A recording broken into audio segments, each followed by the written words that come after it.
So mark today down in your calendars because today I'm selling the War Wagon.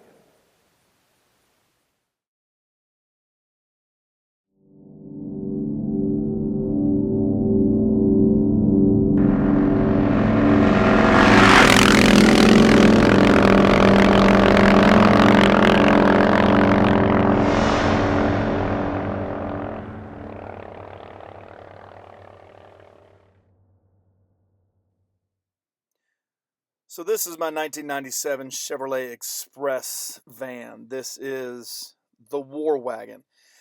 This van has 197,000 miles on it and has the Detroit 6.5 liter turbo diesel.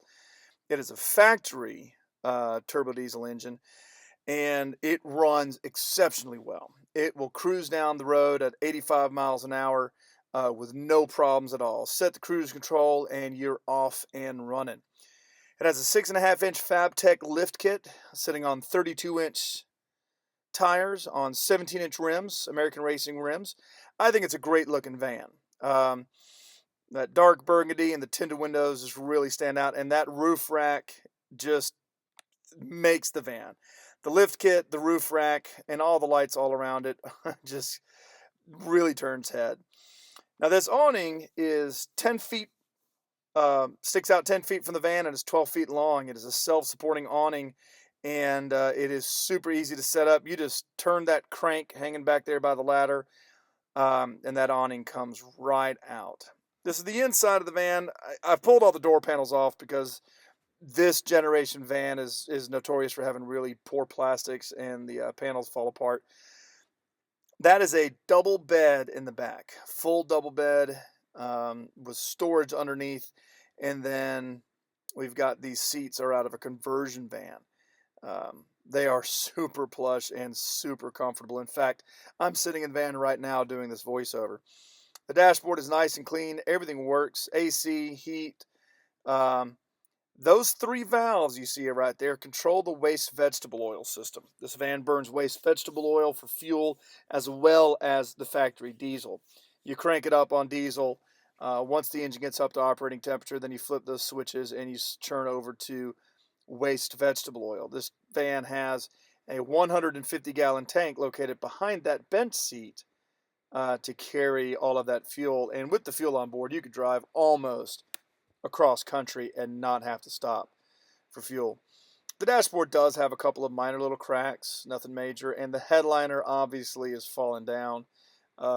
That will need to be addressed if you want. I mean, it doesn't have to be addressed.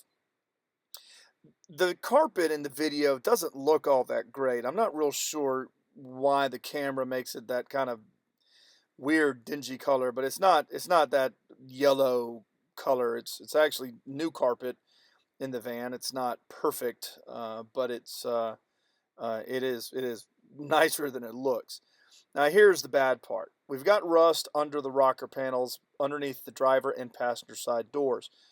The driver's door is worse than the passenger side, but they both have some rust. The rest of the van, though, doesn't look all that bad. There is some surface rust on the frame rails you can see up underneath there, but most of that's dirt. The rest of the rockers look okay, and the major body panels, the interior, the floor, the big pieces of sheet metal all look good. Now this is a bed slide system. This thing has a 900-pound capacity. You can store all your gear and luggage up underneath that bed, and you have access to it. The doors also will open another 90 degrees. So the doors will open 180 degrees from closed. So you have access to the side of that bed slide, and the doors will flip out of the way. That platform that the mattress is sitting on is also removable, and here in the slideshow you're going to see what it can do in that area. This is the awning closed, and you see those 2x6s up there. That's for carrying a raft that's wider than the rack is, and then those crossbars will be removed, as will all the emergency lights. Now here's that bench seat folding out to make a bed of its own, and there you can see the fuel tank for the vegetable oil system to the left. That tank is insulated and heated by the radiator fluid to make the vegetable oil warm enough to burn. Now that mattress is pretty comfortable, and that platform is solid, and that platform comes out to allow you to store bigger and bulkier items in the back of the van, like this road bike. You could put 4 road bikes in there if you wanted to. And then, of course, the bed slide comes out and you have access to everything. Like I said, those doors open up a lot wider. Now, there's a close-up of the rack. That rack is solid. It is mounted through the body onto the floorboard with half-inch thick steel plates. You could probably pick the van up if you had a crane. You could probably hook to that ladder and just pick the van up.